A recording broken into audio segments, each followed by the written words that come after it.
Mercredi 18 septembre 2013, 22h25, France 2 diffuse l'émission Cash Investigation. Parmi les sujets abordés figure un grand reportage intitulé « Les récoltes de la honte ». Pendant une dizaine de minutes est abordée la question de l'exploitation de la banane de Djombe Pendia par la PHP.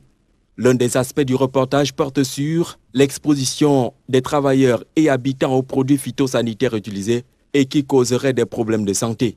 Le reportage présente une liste de produits qui seraient interdits. Nous utilisons le Bravo 720, le Bravo. Le Bravo a été retiré du marché français en 2010, possible cancérogène.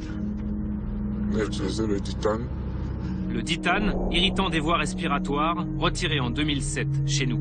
Le Manzat 75. Vous utilisez encore ça? Le Manzat 75. Le Manzat 75, également retiré en 2007, irritant des voies respiratoires, polluant des cours d'eau. Le Ciganex, on utilise. Le Ciganex n'est plus vendu chez nous depuis 2000. Ses effets toxiques sont encore mal définis. Plus loin sont interviewées des victimes et des populations qui accusent la méthode de pulvérisation par avion utilisée. La PHP, dans sa réaction, précise que seules les zones purement agricoles sont traitées par avion en application des normes ISO. L'autre point capital est le paiement des impôts, une dénonciation qui aurait conduit en prison Paul-Éric Kinguet, l'ancien maire de Djombe Pendia, qui constatait justement que depuis une trentaine d'années, les communes locales ne percevaient rien. J'arrive, je dis à ces gens, comme vous semblez vous amuser avec des impôts depuis plusieurs années, ma commune n'a pas d'argent, vous devez désormais payer. Paul-Éric Kinguet obtient immédiatement le soutien de l'administration fiscale camerounaise.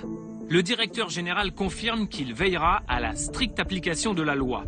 Dorénavant, les entreprises comme la PHP payeront l'impôt comme tout le monde. Sur les réseaux sociaux, l'émission Cash Investigation fait grand débat. Les internautes s'étonnant du silence des autorités camerounaises. Une autre partie des internautes pense que ce sont des manœuvres de France 2 de déstabiliser les pays africains. Mais jusqu'à présent, pas de communiqué officiel de l'État qui aurait au moins insisté sur la surveillance opérée auprès de ces sociétés.